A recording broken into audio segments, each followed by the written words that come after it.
ऐसे कई साथी अपराधी हो जो कानून से खिलवाड़ करने की कोशिश करते, पुलिस को बार बार चकमा देकर उनके हाथ से निकल जाते, अपने सबूतों को मिटाते, गवाहों को धमकाते, लेकिन एक ना एक दिन वो पुलिस की गिरफ्त में आ ही जाते हैं। ये बात तो रही पेशेवर अपराधियों की, लेकिन कई मामलों में ऐसा भी होता है कि कोई आम इंसान जिसका जुर्म की दुनिया में कोई नाता नहीं होता, पर वह जब कोई जुर्म करता है तो पुलिस और कानून भी हैरान रह जाती है।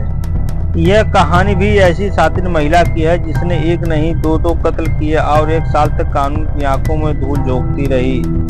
चलिए इस कहानी को जानते हैं विस्तार से। कहानी में आगे बढ़ने से पहले अब तक आपने हमारे चैनल को सब्सक्राइब नहीं किया तो कृपया सब्सक्राइब कर लीजिए। एक दिन एक महिला पुलिस थाने में आकर रिपोर्ट लिखवाती है कि उसका पति, जिसका नाम अमर ज्योति उम्र 32 वर्ष और था शंकरी उम्र 62 वर्ष, कहीं लापता हो गए हैं, जिसकी हमने बहुत तलाश की पर कहीं भी उसका पता नहीं चला। थक हार कर हम आपके पास आए हैं। पुलिस को यह सब बताकर वह महिला जोर जोर से रोने लगी। पुलिस ने महिला को शांत कराकर उसे आश्वासन दिया कि जल्द ही हम तुम्हारे पति और सास को ढूंढ निकालेंगे। पुलिस उस महिला के तहरीर को मामला दर्ज कर उसे गंभीरता से छानबीन शुरू कर दी।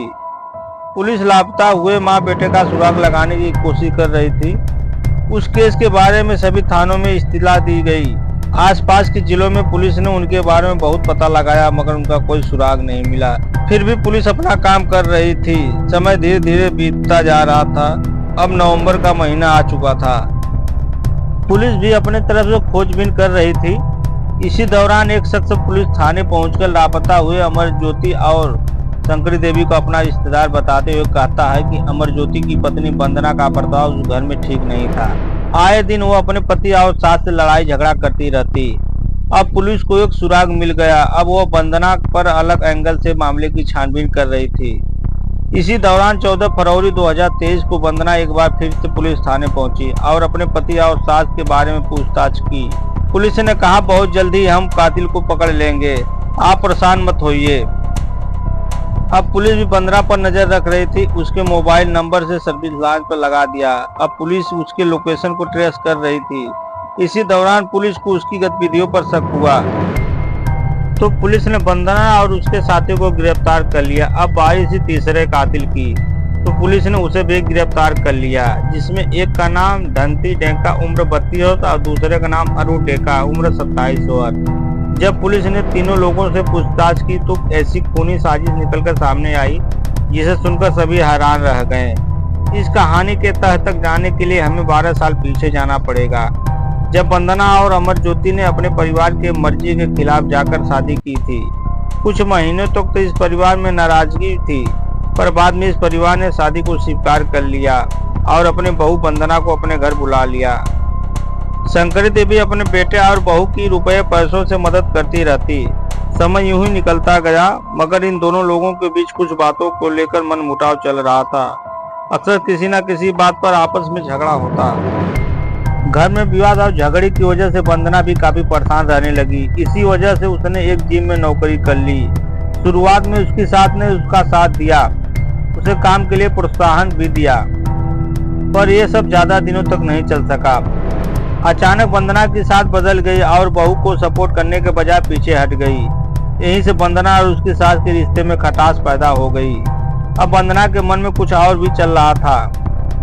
वह अपनी सास और पति को रास्ते से हटाने का मन बना चुकी। उसके दिलो दिमाग में रात दिन बस यही चल रहा था कि कैसे इन दोनों को रास्ते से हटाएं। वंदना को इस बात का एहसास भी था कि ये काम अकेले करना मुमकिन नहीं है।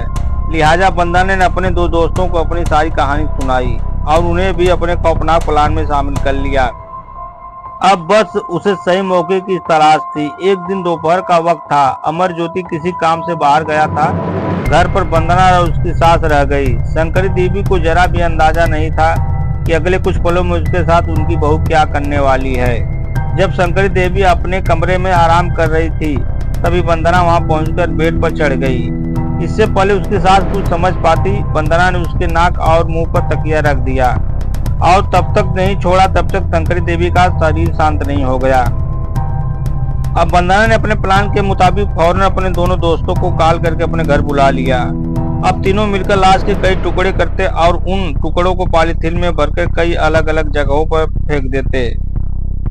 जब शाम को अमर ज्योति घर पर आता है और अपनी माँ को नहीं देखता तो पूछता है कि माँ कहाँ पर है, तो वंदना कहती है कि वो बाजार गई हैं। काफी समय बीत जाने के बाद जब माँ को घर पर नहीं देखता तो अमर ज्योति बेचैन हो जाता और अपनी माँ का तलाश करता। पत्नी भी दिखावे के लिए खूब रोती बिलखती। समय बीतता जा रहा था। अब वंदना को उस मौके का इंतजार था जब वो अपने पति को भी रास्ते से हटा सके। आखिरकार वंदना को वह मौका मिल ही गया जिसकी उसे तलाश थी। दोनों पति पत्नी अपने नए फ्लैट पर आए हुए थे। फ्लैट में वही दोनों अकेले थे। मौका अच्छा देखकर वंदना ने अपने उन्हीं दोस्तों को फोन करके बुला लिया। मौका मिलते ही वंदना ने अपने दोनों साथियों के साथ मिलकर अपने पति पर एक राड से हमला कर दिया। उसे तब तक मारती रही जब तक उसकी मौके पर मौत नहीं हो गई। अब बारी थी लाश को ठिकाने लगाने की, तो उन लोगों ने जिस तरह शंकरी देवी के लाश को काटा उसी तरह अमर ज्योति के लाश को भी कई टुकड़ों में काटकर फेंक दिया। कातिल चाहे कितना ही चालाक क्यों न हो, एक ना एक दिन वो पुलिस के गिरफ्त में आ ही जाता है। आज ये तीनों लोग जेल की हवा खा रहे हैं। आप अपना और अपने परिवार का ख्याल रखिए, सुरक्षित रहिए। मिलते हैं फिर किसी ऐसी ही रोचक कहानी के साथ। तब तक के लिए नमस्कार।